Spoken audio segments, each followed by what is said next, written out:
Welcome into episode 8 of the State Line Fast Break Podcast. I am your host, Kasey Boone. Alongside me, as always, the great Josh Miller. Here we go. Today we will discuss the Final Four. Weekly news around the NBA. We're each going to give some hot NBA takes going forward. And then we're going to talk about Kevin Durant and his future. Let's get right into it. We got a big matchup in the Final Four with Duke Blue Devils, the Houston Cougars.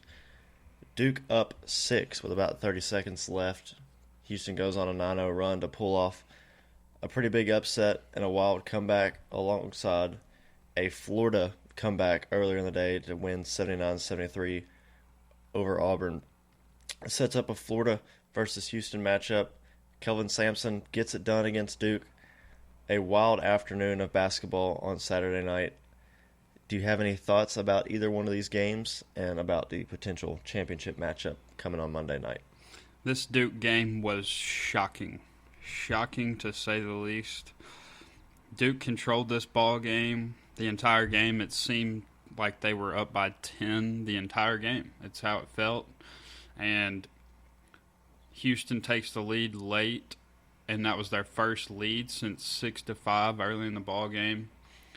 Cooper Flagg played exceptionally well, missed the game-winning shot, which he's going to get killed for, but when you're a player of his magnitude, of his talent, that's just the territory it comes with. You got Skip Bayless released a 15-minute video talking about how this 18-year-old Cooper Flagg does not have the clutch gene. So that'll be another issue he'll have to deal with going forward. But can't say enough about what Houston's defensive efforts were last night. The inbounds defensive sets that they presented Duke with gave them lots of troubles. Some interesting over-the-back call on Cooper Flagg that I personally didn't think should have been called in that moment, which gave Houston some life, and they took advantage of it. They had 18 offensive rebounds, which is what they do.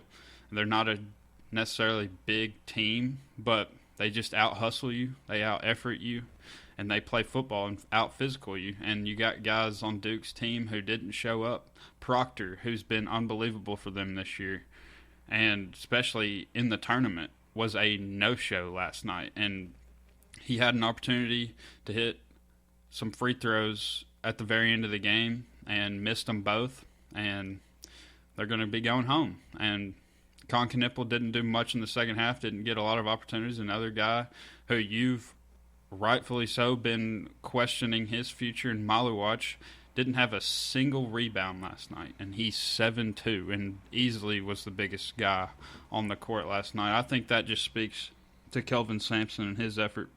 This is going to hurt for John Shire. This may be the most talented team he's going to have at Duke, and he didn't get his team to the championship, and that's what is going to be talked about for a while. To go back to the Florida game real quickly before you jump in, a guy who I've talked about a lot, and the main reason why I've picked Florida to win it all going into this tournament, Walter Clayton Jr., first player since Larry Bird to drop 30 points in an Elite Eight to follow it up with the Final Four 30-point outing. He's unbelievable. I really think his NBA future could be high. I think somebody's going to take a shot on him. His shot-making ability, obviously he's not very big. He's got some turnover issues he's got to work out, but his knack for the game, his clutch gene, as Skip Bayless would say, he's got it.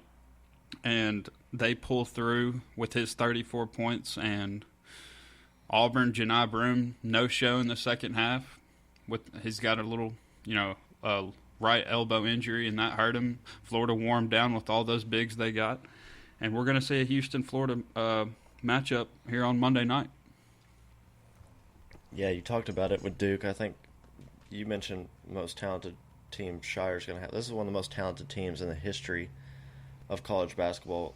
Like we've mentioned many times before, Proctor, Knipple, Flagg, Maluwatch are all going to be first-round draft picks likely coming here in a couple months. You mentioned Flagg not having that clutch gene. He's an 18-year-old kid. He should be a senior in high school right now playing in state championship game somewhere. He reclassified to join this class. and was the best player in basketball all year and is going to be the first overall pick. So I don't really know. I don't really see the narrative there. I mean, we'll get into Cooper Flag a little bit later. We got some hot take segment, just a little spoiler. But like you mentioned, I have been anti-Mallow watch for quite a while. This is the Rudy Gobert syndrome. He just got completely played off the game when the game mattered. Played off the court when the game mattered the most. If he's not affecting it, he had one block and he's 7'2". Houston is not a very big basketball team. They're not very tall. They're physical, and that all of their guys are going to play super hard, and we saw this. This is going to be a teach tape for teams throughout the history of the rest of basketball. They're going to see a team come back from down 6 with that little time left. The fight of Houston never gave up. The defensive intensity, they just completely bogged down anything that Duke wanted to do. They couldn't even get the ball in bounds. We saw that on that 3 late, the turnover. It was pretty embarrassing if you're a Duke Blue Devil fan. From John Shire's team, they couldn't even get the ball in bounds in the last 30 seconds of this ball game. Just swarming defense from Houston. Very impressive win. Was not a win that I really anticipated coming. I thought the game was over pretty much early. I mean, they were down 14, I think, at one point. It just shows the fight, and it shows the identity that Kelvin Sampson wants to build his program with and what he has built this Houston program to be. They are never out of any game that they play. Tough, physical ball club, and it just was too much for Duke, and that's going to be something that Flag, Knipple, Proctor, Malawatch are going to look back at this game, and it's going to fuel them for their NBA careers coming up. A lot to learn, and then to kind of move into Florida, it looked like the same situation with Houston. They were kind of down and out of it early. Janai Broome had his hand all over this game in the first half. And then he proceeds to put up 3 points in the entire second half. Just didn't have a ton of impact, and that's when you saw Walter Clayton just take over. 11 of 18 shooting. He was efficient. 5 of 8. Their big guys were super physical down low. Tyler Hall had just a... Thomas Hall, had a big game down low, 12.7 rebounds, just physical, and then they just timely shot made. You had Martin, you had Clayton that just were flamethrowers in the second half. Clayton's really done it the whole tournament, like you talked about. Florida, you've talked about it for weeks now. They are potentially the favorite for this tournament, and I think they're going to be multiple point favorites going into this game against Houston. Impressive win from them. And an exciting Final Four. And you all talked about it. Y'all all complained. We didn't have all these fairy tale upsets and all this madness. But we got 4 tremendous basketball teams, 4 number 1 seeds, 4 teams that have been the best 4 teams all year in the Final Four. And it created for 2 incredible basketball games that we haven't had of this magnitude, of this drama in many, many years. And that's due to the way that the tournament is set up now for your best teams to be playing late in the year. I said it, it's great for basketball. People are now starting to see it. We don't need these fairy tale runs from these 12 seeds for this tournament to be interesting. We don't need NC State getting into it this late in the tournament and then just getting blown out. Having these 4 teams was great for the sport, and we're going to see another classic on Monday, I believe. Yeah, and I'm going to favor – I think Florida's early favored by 1.5. It's closer than you think. I think it could end up being as close to a pick 'em by the time game time starts, but I'm going to stick with Florida, although, I mean, Houston seems like they aren't the team that's going to be worried about matchup issues. Florida has created matchup issues for every team they've played this year, and I thought we were going to get Florida-Duke, and Florida was the best team to match up with Duke, but Houston takes down Duke. I'm going to take Florida strictly because of those 3 senior guards and the 3 7-foot big men that have been playing good. Alex Condon didn't do much yesterday, a guy I've been high on. His stock sort of fell off a little bit. His defensive plays late in that game on Janai Broome were big. But, I mean, we're seeing a legendary run from Walter Clayton Jr., one of the best college basketball players I've seen. I mean, he finished 3rd yesterday in the Player of the Year behind Cooper Flag and Janai Broome for a reason, and His tournament run's been unbelievable. If you're putting up numbers that only Larry Bird put up, that deserves lots of attention, and he wills his team to victory again. I believe if they can get this game to be close towards the end against Houston, I'm going to trust him and his late shot making. So I'm gonna take Florida. Early thoughts on tomorrow night's game? Who you got? To be different, I guess I'll take Houston. I've been against Florida most of the tournament, so might as well stick with it. Might as well throw my ring in the hat for Kelvin Sampson to get a national championship. I love the way that they compete defensively. They're going to have guards that they can throw at Walter Clayton that he hasn't seen yet. The defensive intensity and just the way that they guard, really 94 feet, they go up and down the court. They're not afraid to press you. LJ Cryer's a stud. He's not being talked about enough. I mean, we talk about Walter Clayton so much, but the way that Cryer's been filling it up for Houston has been super impressive. He was big, shot making late in that game against Duke. Roberts with a 11-point, 12 rebound game for Houston. They've got guys, and they're physical across the board. They're not afraid to get in your face. These are tough guys. Cryer played all 40 minutes. He's a dog. He's going to get after you. He's going to go shot for Walter Clayton. The defensive intensity that I think Houston plays with, I think it's going to give them a little bit of an edge. They're definitely not going to be, I don't think, 1.5, I think Florida should be favored by more. I don't think Houston is nearly as talented as what that Florida team is. But I'll pick them to pull the upset. It's going to be a great game. It's going to be a fun game to watch. And again, the tournament is great because we got the great teams in college basketball playing when it matters most. It's exciting to see, and I think it's great for the future of college basketball. But to kind of transition away from college basketball a little bit, I know that you want to bring up Nikola Jokic again. Talk a little bit about the Celtics going on it feels like they're playing the right style of basketball for them at the right time. They have broken the record for the most three-point makes in a season by a single team. We talked about last year how they were so three-point oriented.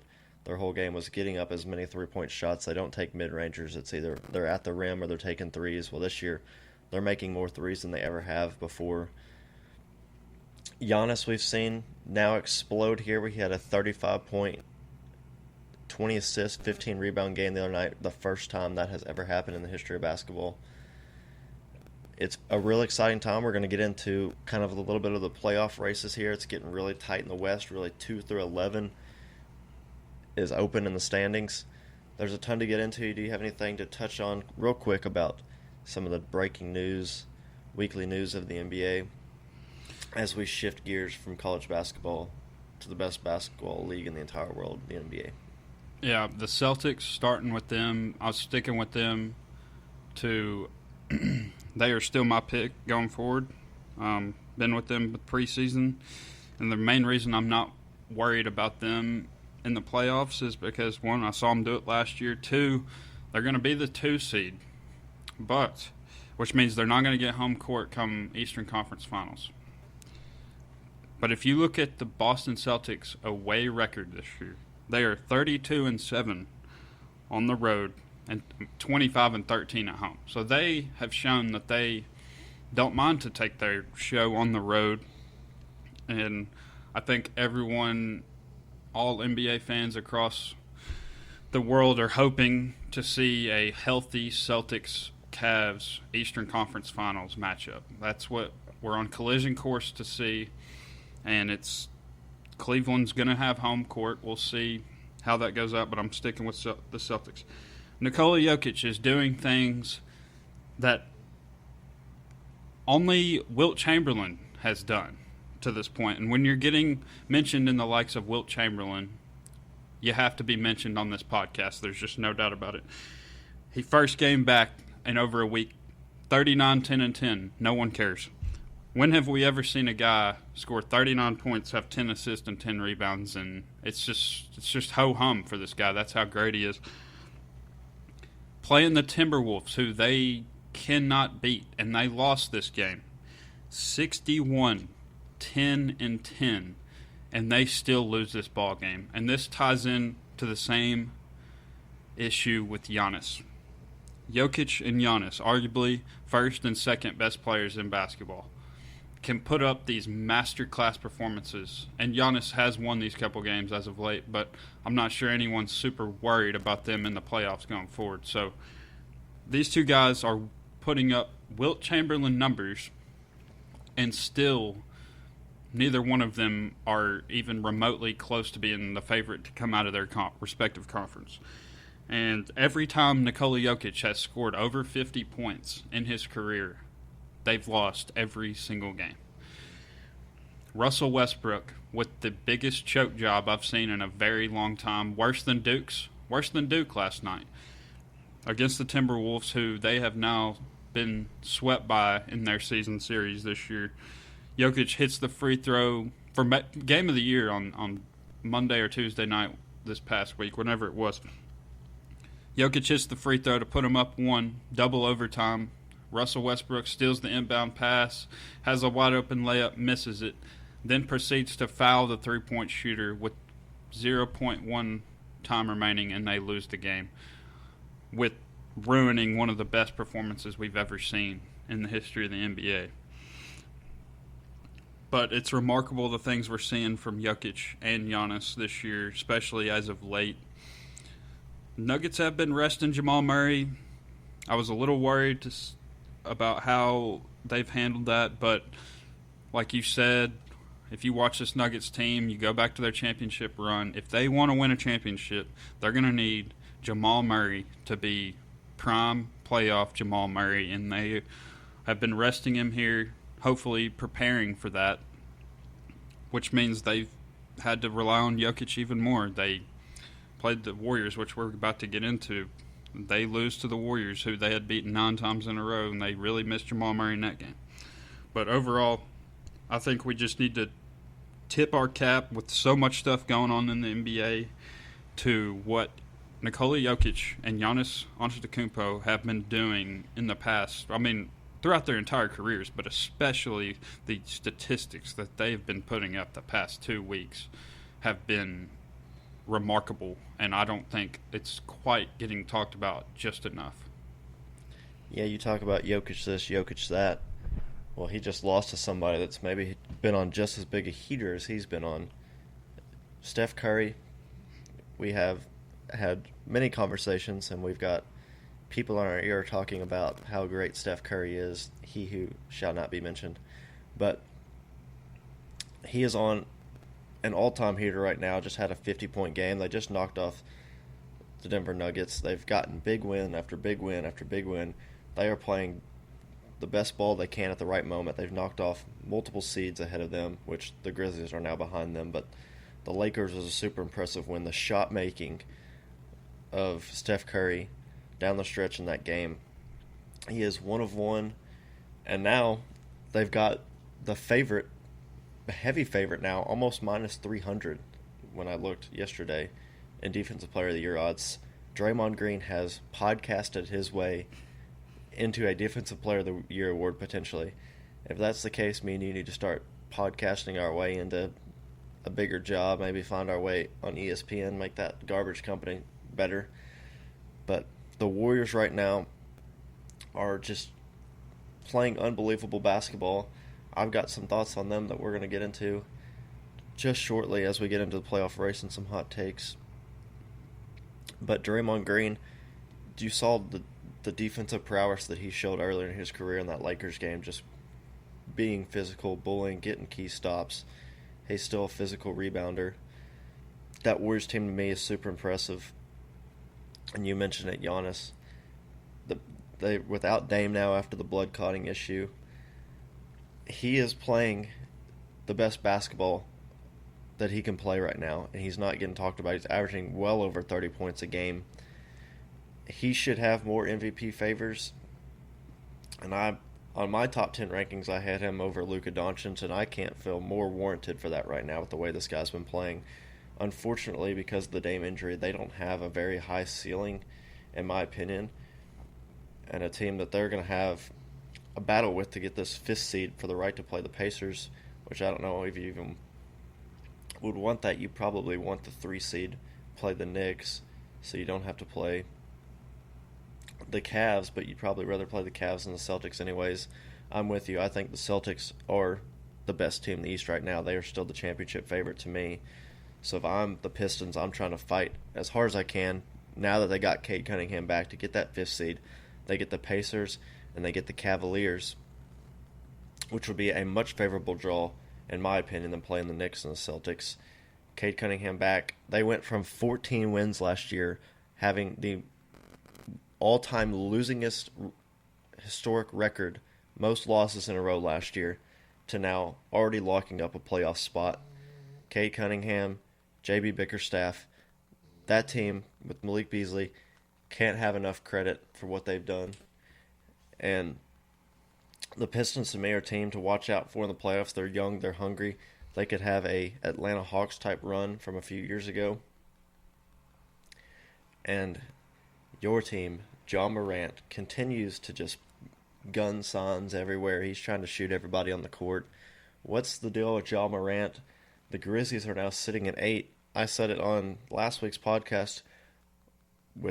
If you've seen Anthony Davis play here recently, I would be extremely worried about the Grizzlies if they were to be in that play-in race of missing the playoffs in totality after losing Taylor Jenkins.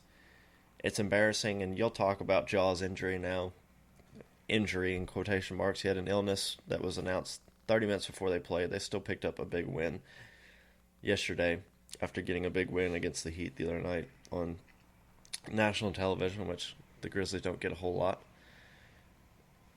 Ja just continues to embarrass himself. He continues to make a joke out of a situation that is extremely serious.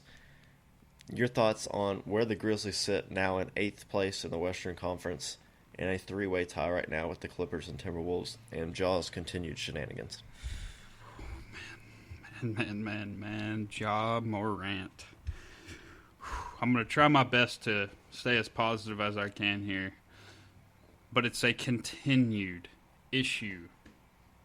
A continued issue with Ja Morant. What's going on? Is it off the court? Is it on the court? Is it an injury? Is it an illness? He's complaining about a coach. Offense isn't right for him. Hasn't fixed his jump shot. When is it going to end with Ja Morant? It's very, very frustrating, to say the least. We pick up a big win in Miami. He hits the game winner. And then he, after being under investigation for pointing a air gun as a celebration, he then goes on to do it again and then gets fined $75,000. And the NBA says they're not going to suspend him, but they're going to fine him more if he does it again. He thinks it's some big joke, but it's quite embarrassing to him, to the Memphis Grizzlies organization, to me, to anyone who's a Memphis Grizzlies fan. And we got to play a very good Pistons team. You just talked about how much their turnaround is. Cade Cunningham's been out forever. He's now back. And 30 minutes before the game, he's got an illness, and he's out. And nothing was said before that. So he's got a shoulder injury that he says he shouldn't be playing on, but he's choosing to. And then 30 minutes before the tip yesterday, I'm sick, I can't play. Whatever, I don't know what's going on behind the scenes. It's a headache. And you're right. I hope we miss the playoffs entirety. I'm serious. I want this team to not make we're going to be an embarrassing performance if we do make the playoffs. It'd be better off if we just don't. I mean, Desmond Bane drops 38. We beat the Pistons team without Ja Morant last night. See, I mentioned it last week. I'm done with Ja Morant. But the concern now to me is, I'm sure there's teams out there that would take him. But if you're another team, what are you going to give up? What would you be willing to give up for Ja Morant, who has had his worst season of his career, who has yet to improve his shooting, and has all these issues off the court? it's extremely frustrating, and like I said, I'm done with them. I can't do it anymore. It's too much of a headache to root for him. I mean, I want him to do good. I want us to do good. I want to win. But when I have to deal with all these issues off the court that aren't even basketball related, not to note his basketball holes that he's yet to increase at, it's a headache. And be honest with you, I'm tired of it. That simple. Yeah, now let's kind of switch gears. We just talked about Memphis, some of these teams. The Western Conference play-in race right now. Now, if you're Memphis and you're hanging around in this play-in, if you can get to that 7th seed and win that first play-in game, you're honestly set up in a very good position. You're going to avoid the Thunder until the Western Conference playoffs, potentially. You've got a Rockets team who I'm not sold on, who I think is on upset watch by whether you're playing the Timberwolves, the Clippers, the Grizzlies, the Warriors. If the Nuggets were to slide down that far, I would maybe take all of those teams. The Grizzlies would be a toss-up. I'd probably take the Rockets in that instance, but that would be the most favorable matchup in the first round by far for any of these teams if they can snag the Rockets in the first round. The 4-5 seed right now, if you're the Nuggets, you'd love to have the potential, the Warriors, any of these teams, the potential of having that 4 seed and being a home field advantage in that first round against a team who's going to be really tough to beat. But then you're just setting yourself up for disaster and potentially playing the Thunder in the second round. You have to, in my opinion, 2, 3, 6, 7.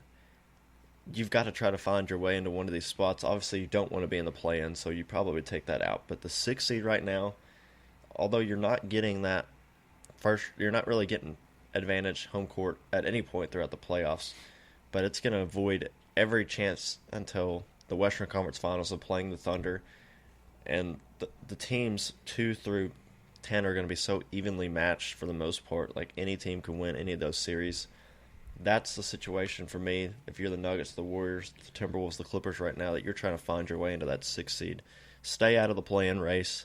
Set yourself up for the potential of another team of similar caliber that you're going to have a very easy chance of going on and beating. And a lot of these teams have so much experience that they can weather the storm and go on the road and get a big playoff win. The playoff race right now is incredibly fascinating to me. I'm not too impressed with the Lakers, the Nuggets recently. They've been kind of teetering. Love the way the Warriors have been playing basketball. Love the way the Clippers have been playing basketball. You had James Harden, Kawhi Leonard dominating on the court last night. That's a team that I will talk about in just a few minutes, but it's a team I would not want to play. They've got the playoff pedigree. Kawhi Leonard is a killer. If he's healthy, that is a guy you do not want to play in the playoffs. And if you're getting a 25-10 with 11-11 field game from Ivica Zubac, this team is going to be incredibly hard to beat. Anthony Davis was impressive. Has continued to be impressive as he's come back from this injury for the Mavericks. They're going to be a tough out in the play-in, but the Clippers just ran up and down the court on them. Kawhi Leonard, James Harden. This has been one of the most impressive years in James Harden's career, in my opinion. I know he's got multiple MVPs, but he's weathered the storm without Kawhi Leonard for most of the year, and he's been able to take the secondary role, embrace that he's not the physical specimen, the go-to scorer that he once was, and has played a different style of basketball. 14 assists last night. Look out for the Los Angeles Clippers. I will say it time and time again until I'm probably proven wrong early on in this playoff race.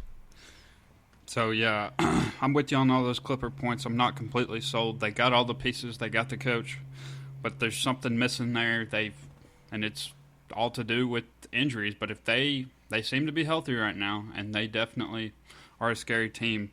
But you've talked about them. I got some points to say about this Golden State Warriors team. This team is very scary. They are now 20-2 when Jimmy Butler and Steph Curry are playing together. They're starting to remind me of this 2022 team. I think that they're a little better than the 2022 championship team, although the Western Conference is much more difficult than it was that year. to go on the road and beat the Los Angeles Lakers and then turn around and beat the Denver Nuggets on a back-to-back, the two teams that are slated right ahead of you, is extremely impressive. You also beat the Grizzlies this week. Steph Curry dropped 50 on us. And Steph Curry's up to 28 a game, shooting 41.5% from three since the Butler trade. I mean, if you have an all-time great, and eventually when we get some time, we're going to do a top 10, and Steph Curry's threatening right there in that top 10 for me. If you have a top 10 player all-time playing at his best, you have a shot to win a championship. There's no doubt about it. Draymond, it seems he's going to win Defensive Player of the Year. He's talked his way into it, like you mentioned. And Podziemski, in his second year, started out the year fairly bad, and I thought, he was in a sophomore slump. Thought maybe they valued him too high, it seemed, in the offseason. He was in a lot of trade rumors, whatever, and they weren't willing to give him up, and it seemed to have worked in here as he has been playing his best basketball of his career in the past couple of weeks. I believe he's averaging over 16, 17 a game in the past month, and they're a scary team along with the Minnesota Timberwolves. They are very scary, too. There's so many threatening teams in the Western Conference that have a shot to go make a run, with the Thunder still sitting at the top. But they have struggled with some of these big teams. Houston got them the other day, but, I mean, they sit so far ahead. They're still the obvious favorite coming out of the West. But, man, there's so many teams in the West that this Western Conference playoff run is going to be must-see every single night. But the Warriors have completely flipped the script. We were critical of them when we started this podcast about how Curry was playing, but ever since Jimmy Butler got here, he has shut us up, and he has been playing back to his MVP days, to be quite honest with you. And like you said, I mean, there's just Clippers, very impressive. Dallas, Anthony Davis, if they were healthy, but I mean, they can still beat some teams. There's just so many teams going on, and the standings are changing every single night right now. And in my opinion, the seed to get to in that Western Conference is that 3 seed, because it seems to me like Houston's going to stick with that 2 seed. They're sitting at 51 wins right now. I think 1 and 2 are solidified right now, although it still can change, but there's only a couple games left. I think that 3 seed's really going to be where you want to get to, and it's between a bunch of teams. But right now, really through the Lakers, Nuggets, Warriors. But you see the Timberwolves sitting right there too, and man, look at that. The Lakers are sitting at 47 wins. The Nuggets are at 47 wins. The Warriors, Timberwolves, Clippers, and Grizzlies all tied at 46 wins right now with just a couple games to go. This is exactly what the NBA would have wanted, and every single night, these teams are having to pick and choose when they're going to rest guys. You see, I mentioned Murray's getting rested right now. And some of these teams probably feel like as long as we're in, we're fine. But at the same time, you're a couple games out from being in the play-in, and all bets are off when you're in that play-in because it's not a best of 7. It's a 1 or 2 game that you have to win, and if you don't, you're going home. So this is must-see TV every night, even given some of these stars are getting rested. But the Warriors team is very dangerous right now.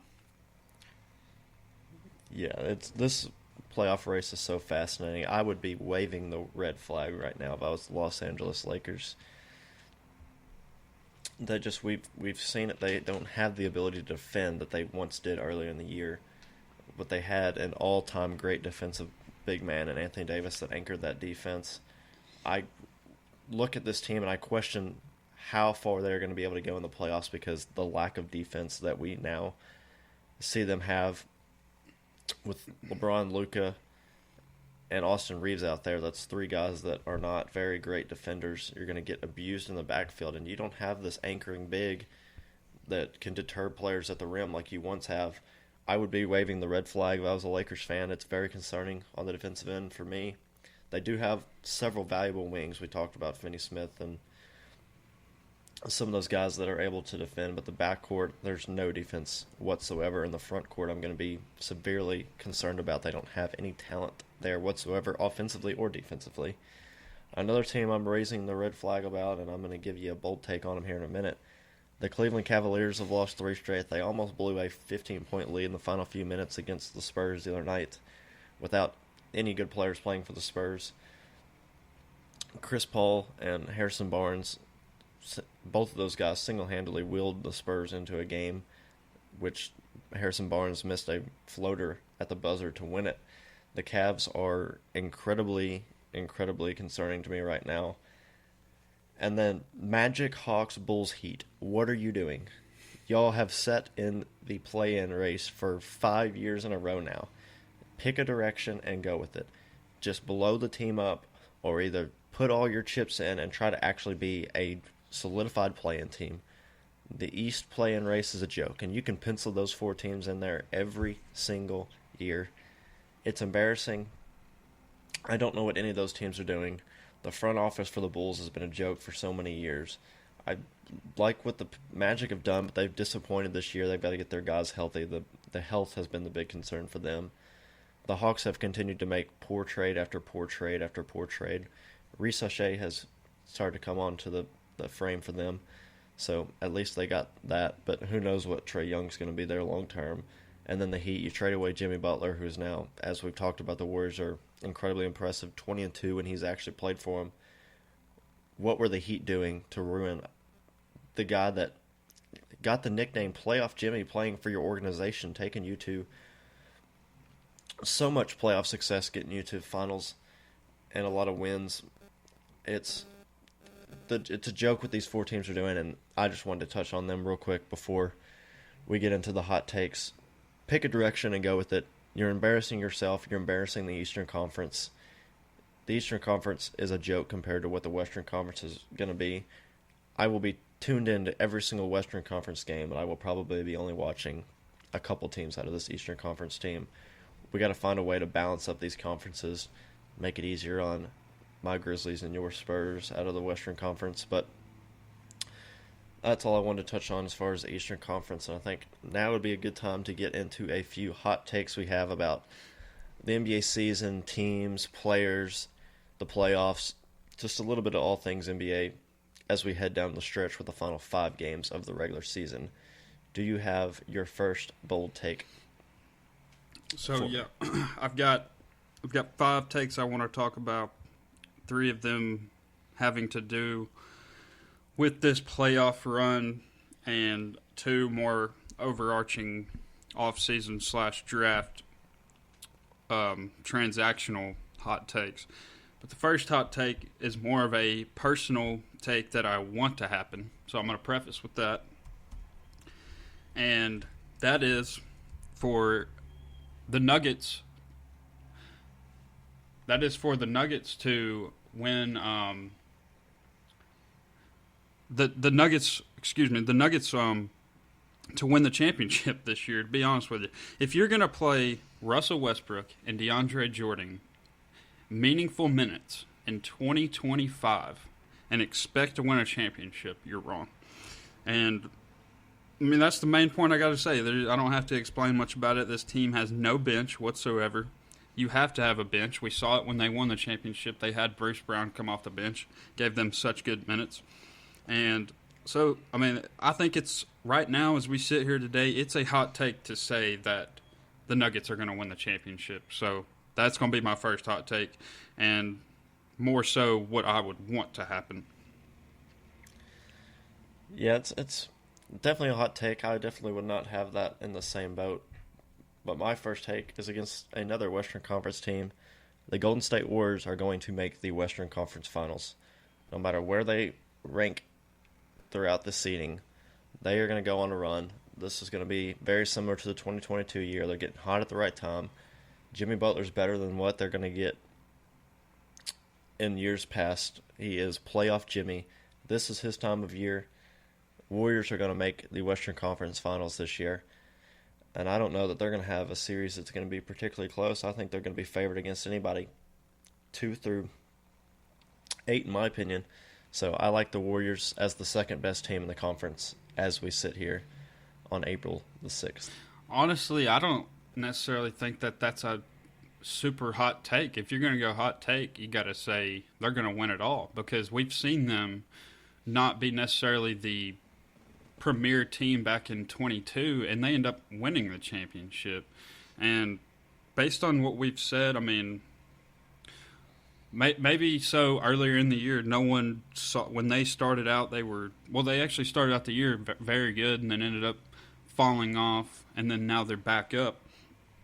With so many teams in the Western Conference, yeah, it's going to be hard for them to get there. But I don't know if that's necessarily a hot take, and maybe that's just because I've seen Curry do it before, and Jimmy Butler do it before. But anyways, I'm going to move on to mine, and this is a flaming hot take, but the Minnesota Timberwolves, if they somehow manage to slip to that 8 seed and get a Thunder matchup in round 1, the Thunder could lose that matchup.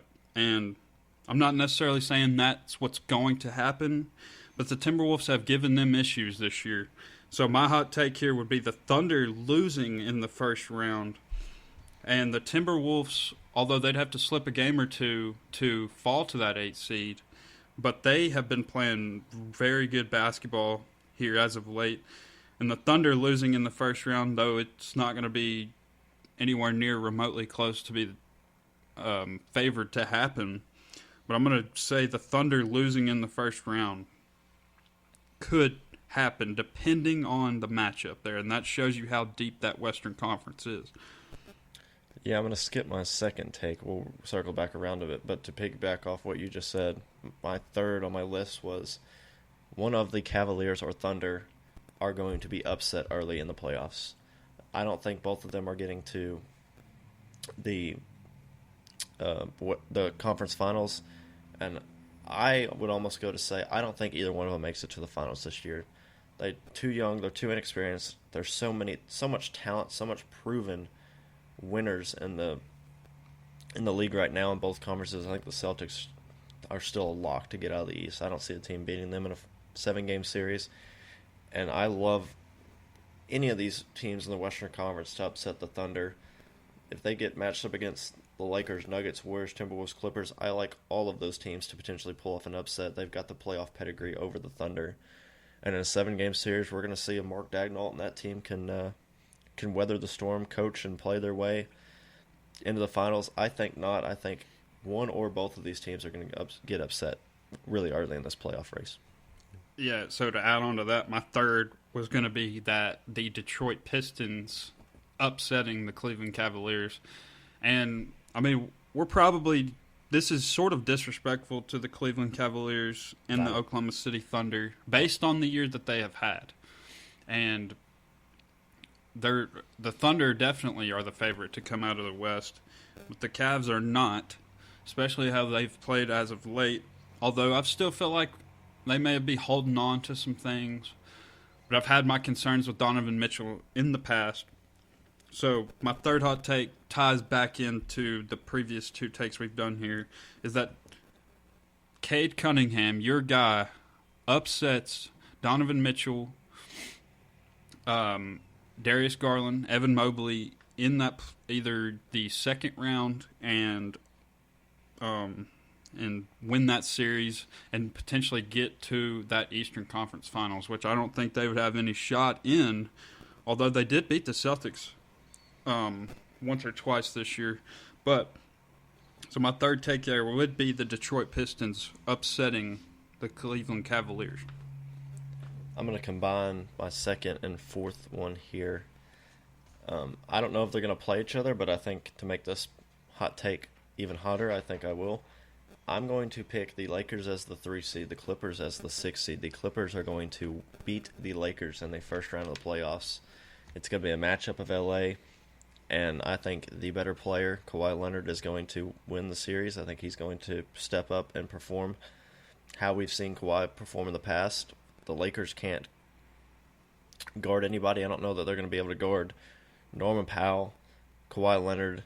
Zubac is going to absolutely dominate that series. He's going to put up a 20-point double-double every single game. He might get 20 rebounds multiple games in this series with the lack of big guys.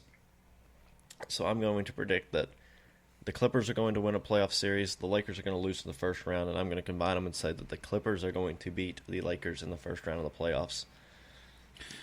That would definitely be a hot take for the simple reason of Luka Doncic's playoff pedigree, and especially though he's Kawhi's won 2 of them.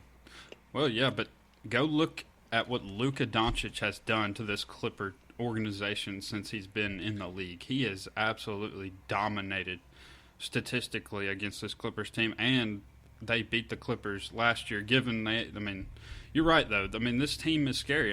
I don't necessarily know if it's a hot take to say that, given how good some of these teams are, and we keep touching on it over and over again. But I would consider that a hot take.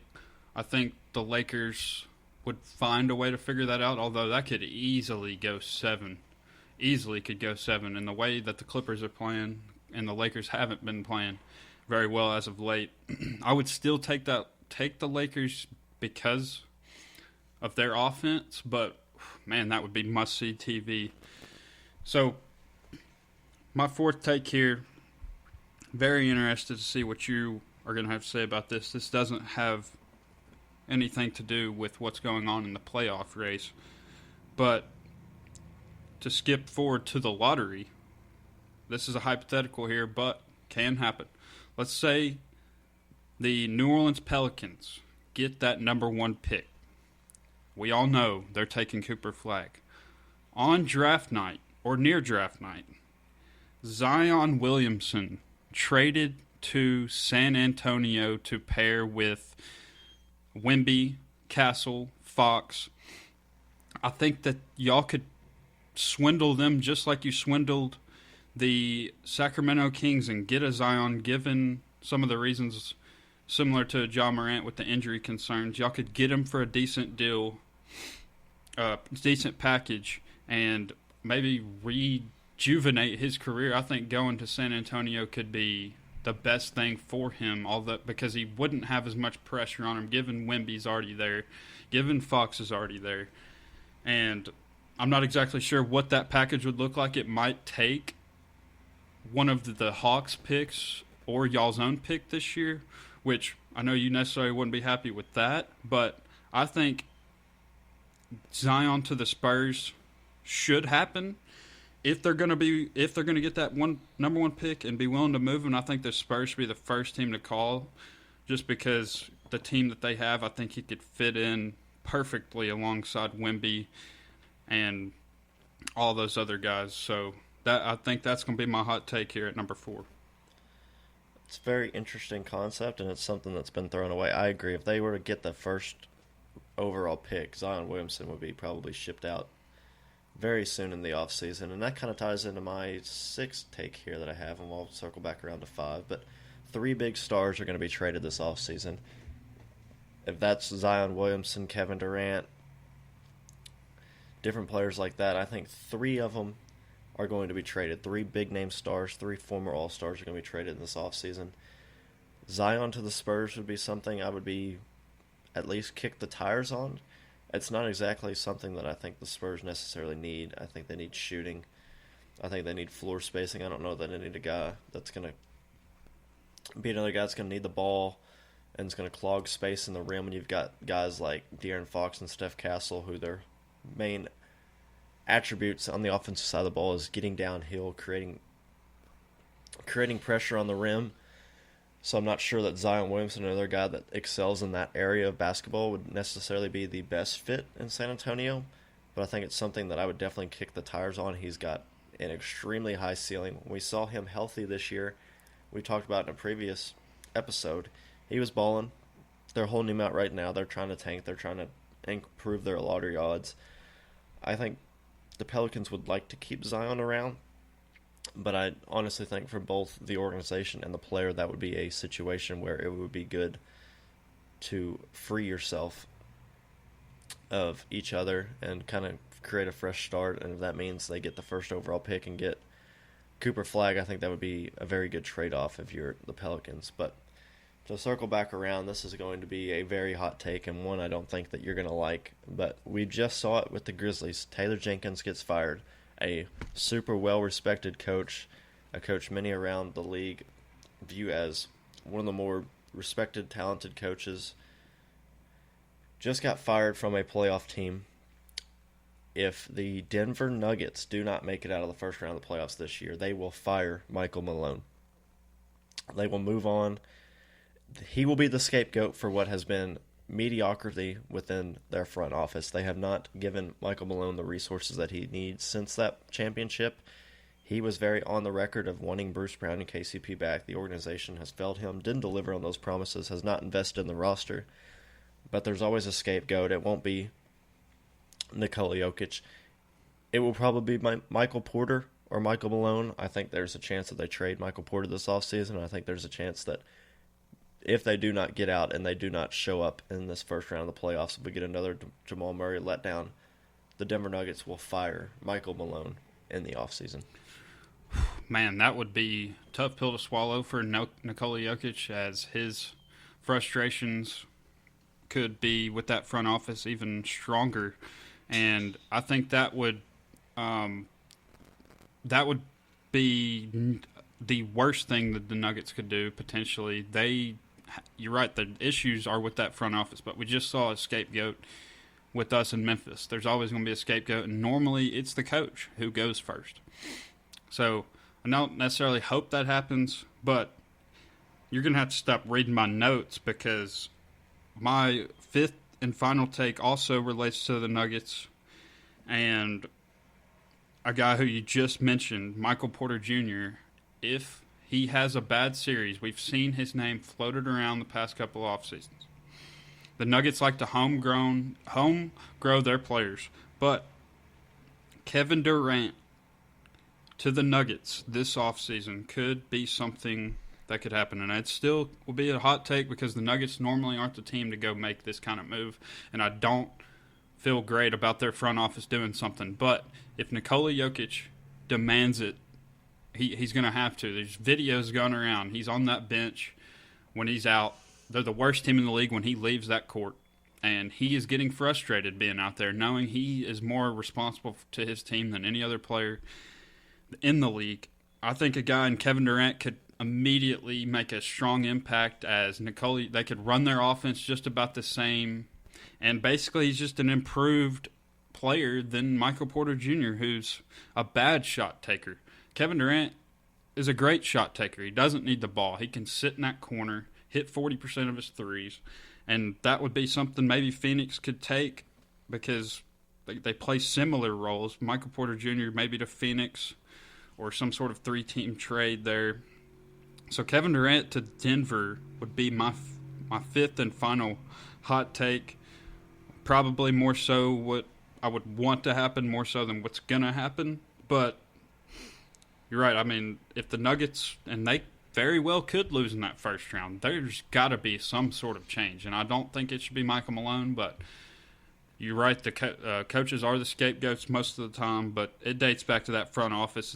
It's embarrassing what they've done, and Nikola Jokic needs to be more adamant, I guess. I mean, maybe he is, but superstars have the leverage here, but they have not given him the help since his championship run, and they're not going to get another championship until they do, and they're essentially wasting one of the best players in NBA history. He's in the dead of his prime, and they're not doing anything about it to help him from a roster standpoint. Yeah, we'll touch on KD a little bit here before I circle back to a few more hot takes I got. There's a lot of questions that have been popping up about Kevin Durant. Does he still have the competitive fire that he once had? There's a lot of games where he just looks completely disinterested, where he's frustrated about what's going on in Phoenix. Is there a disconnect there between him and Mike Budenholzer? It's a very interesting situation. And like you just talked about with the Nuggets, can Kevin Durant at this point in his career, 37 years of age, can he be the missing piece for a contender? There's a lot of smoke about where he can potentially go. There's the Nuggets that have been thrown around as a possibility. The Rockets. There's a lot of people that are saying the Spurs should go out and make a trade for Kevin Durant. I've got my questions about whether a team like the Spurs should do that. Timberwolves as well. The Mavericks are another team. If they wanted to pair up Kyrie, KD, and Anthony Davis, should they do that? There is a lot of question marks around KD's future. I think it's obvious. I've mentioned it. You've talked about it now. I think it's pretty obvious he's going to get traded in the offseason. It's part of one of my hot takes. It's part of one of your hot takes. It's not the solo part because we've gone advanced past it, but there's no doubt Kevin Durant will probably not be on the Phoenix Suns after this year. But can he be a missing piece for a contender? Does he still have the competitive fire? Can he be successful without the blueprint that was surrounded by in Golden State? He hasn't been able to do it in Phoenix. He wasn't able to do it in Oklahoma City. He was never able to do it in Brooklyn. So is there a team out there that's willing to take the risk that Kevin Durant can finally do it at age 37 with the cost that you're going to have to trade draft picks and players for him and the financial burden that he's going to take salary cap wise? He's another max contract player in today's CBA world of the apron rules. It's hard to make these types of moves.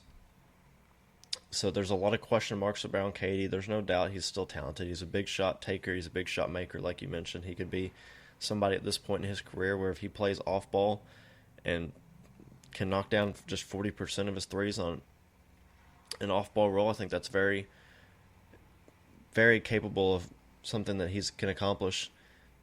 He used to be a pretty solid defender in terms of he just had so much length that he could bother and affect players' shots, and if they were driving, he had the ability to kind of recover. I question the burst that he still has defensively, but I think that Kevin Durant can still be impactful.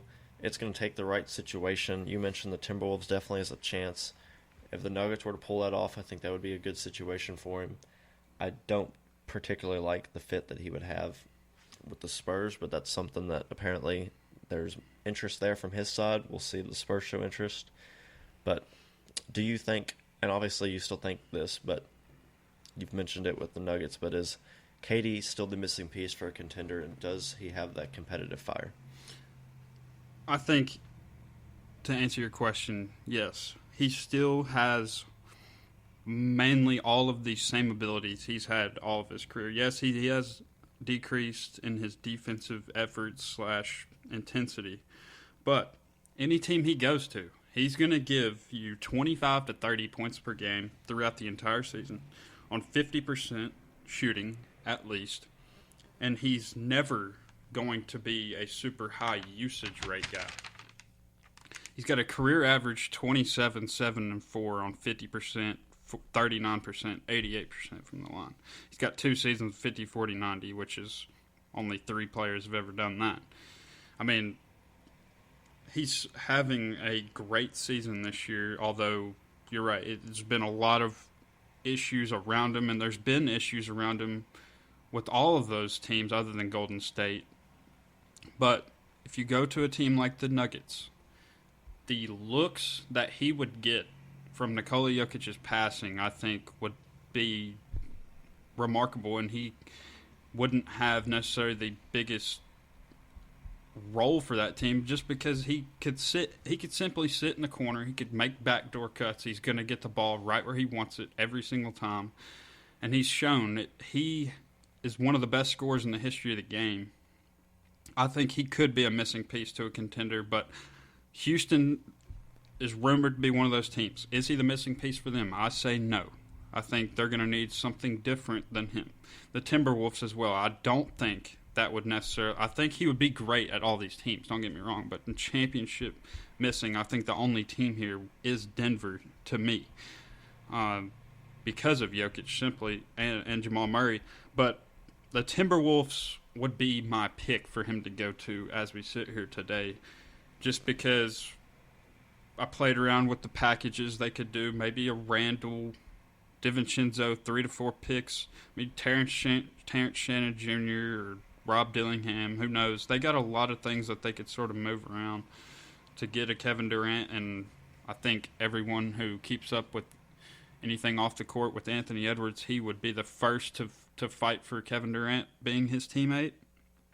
The Spurs, it'll be an interesting fit. Although I think any team he goes to, he's going to find a way to give you at least 25 points a game on 50% shooting and 40% from three. I mean, there's not many players in the league that can do that who don't need the ball. He doesn't need. He can have a very low usage rate. So I say the answer to your question, yes. The interesting team here, which probably won't happen, but could have happened back in 2022, was the Boston Celtics. And how would the NBA look if that trade with Jaylen Brown and some of those guys, who what was Shams reported earlier in the week on Pat McAfee's show, if that would have happened, how would the league have looked? But overall, I think the answer to your question is yes, although it has to be at the right situation. And some of the teams that he's rumored towards, he would make great impact towards. But there's only a few, maybe if the Warriors tried it again this offseason and move Butler, if they collapse in the playoffs, the Nuggets, and I mean, the teams are lowering on the amount of teams are lowering on the answer to your question is yes, but I still say the answer to your question is yes because of his ability. Even given his age, he's shown it doesn't matter. He's that good of a basketball player. He will find a way to figure it out from a basketball standpoint, but you don't want him to be your alpha dog leader anymore. There's no doubt about that. Yeah, I think it's been proven throughout his career. I don't think it's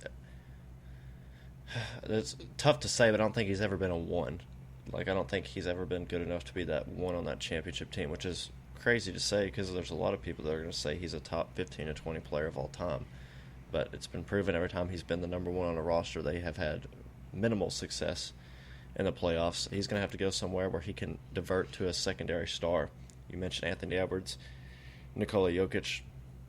If he went back to Golden State, I don't know that him and two 38-year-old players like him and Curry are going to be able to win another one, but he's got to go somewhere where he can be a secondary star, take more of an off-ball role, just contribute in different ways than what we've seen from him in the past. But I think he can still definitely be a very high-level player on a championship-caliber team. It's just going to take the right fit, like we have mentioned. But before we wrap up this show, I've got two draft-related hot takes that I just wanted to hit on before. We've talked about it in this. I'll touch on these two specific players that played in this matchup together. Walter Clayton, Jahmai Broome, will not be very good NBA players. It is a hot take. I think they are both tremendous, tremendous talents in the college game. I question the impact that Walter Clayton's going to be able to make. He is a smaller guard. He is a high-volume shooter. He doesn't play defense. Where does that fit in today's landscape of the NBA? That I don't know. I think he's going to be able to be somebody that's just going to be a microwave guy that's going to have a big game here and there, but I don't think he's going to be a consistent guy in the NBA where you're worried about him on a day-to-day basis. And Jahmai Broome, we've seen this with older players in college in the past where they've had breakout years in years 3, 4, 5 of their career in college where they're bigger, physical, tougher than everybody else when they're playing against 18 to 19-year-old kids. Well, he's going to walk into a league that everybody around him is now going to be bigger, physical, more tougher than he is. I think he's going to have a very strict learning curve when it comes to the NBA. They're just going to be pedestrian in the league, in my opinion. I'm sure you've got many thoughts. I know you're extremely high on Walter Clayton, but that's just kind of where I see them fitting in. And then this one is going to be an extremely hot take, but I will predict Cooper Flagg will not be the best player from this draft class. It's a crazy take. Whoa. He is you're going to sit here and question it. He is the consensus number one. I would take him number one by a mile. No doubt about it. He's got a very bright future ahead. We wanted hot takes. I just wanted to throw one out here because of how great, in my opinion, this draft class can be at the top. Dylan Harper, I love the kid. He is the prototypical guard that he's got the size, the scoring, the ability to get downhill. I think he is going to be a one-of-one NBA player. I think he's going to be a extremely good point guard in the years to come. Ace Bailey with the shot making, the shot taking that he has the ability to be a 28-point-per-night scorer. I think that's how high his ceiling is. Derek Queen, I'm super high on. I think he's going to be a very good big. He's going to be able to develop his jump shot as he gets into the league. I think he's got DeMarcus Cousins' level of upside at his peak and what he can be in the league. I think he's going to be a very good player. Edgecombe is super athletic. He's got a lot of intangibles. He's a ball of clay. I think you can mold him in many different ways. I don't know how much I believe this hot take, but I will make this hot take, so if I'm right, I can look back on it in 10 years and be like, I was right. But I will preface this with saying he will be the number one pick. He would be my number one pick. I would run to the podium if I was any of the teams to the lottery to take Cooper Flagg. This is not to say that there's anybody I would take over him right now. Just the potential of this class is what I'm trying to highlight with this. Not saying I necessarily super 100% believe this take or I'm super confident, but that's just showing how good some of these guys in this class can be. Yeah, I think that take won't be right, but I agree with you on the points about this class. I mean, this has a potential to be one of the better classes, and we're seeing the game evolve each year, and guys later in the draft making pretty good impacts. I mean, so many guys can score the basketball. Walter Clayton, I mean, even if he does become some microwave for some NBA team, I think that's good because I don't see him going in the top 10. So I don't even know if he's projected right now in the second round. Yeah. So, but if he drops another 30-point game in the championship, his stock's obviously going to improve. But Cooper Flagg is going to make the strongest immediate impact, and I think he has the potential to be an all-time great. There's no doubt. But you're right about these other guys, Ace Bailey, Dylan Harper. I mean, there's so many names in this draft, and most of them are American players as opposed to in the past couple of years has been some European guys.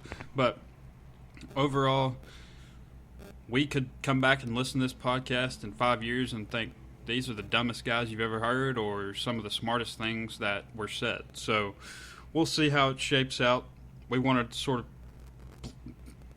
ruffle some feathers with some people's, with some opinions here, some hot takes, whether if we necessarily agree with them or not, but definitely things that all have the potential to happen. And overall, I think this was a pretty good episode. A lot going on in basketball, and I'm excited for the playoffs, excited for the championship tomorrow. I'm excited for the drafts, excited for the lottery, man. It's a great time for basketball once again. Yeah, it's well said. And some of you said 5 years. We're going to learn quickly on some of these takes whether we should throw mud on our face. But like you said, exciting time in basketball. And that's going to do it for this episode. There's a lot to look forward to. And next week we'll have a chance to recap whoever won the NCAA tournament, whether it be Houston or Florida. And by this time next week, we're going to be in the thick of playoff talk because it's going to be right around the corner. And we're going to, as we get into May, we're going to start seeing the draft lottery, and the off season's right around the corner. A lot of exciting things to look forward to. Once again, thank you for the support of the podcast. Please leave your feedback, as always, on Apple Podcasts, Spotify, YouTube, Instagram, Twitter, wherever you get your podcasting news and information. You can find us at the State Line Fast Break Podcast. This has been episode 8, and we thank you for listening.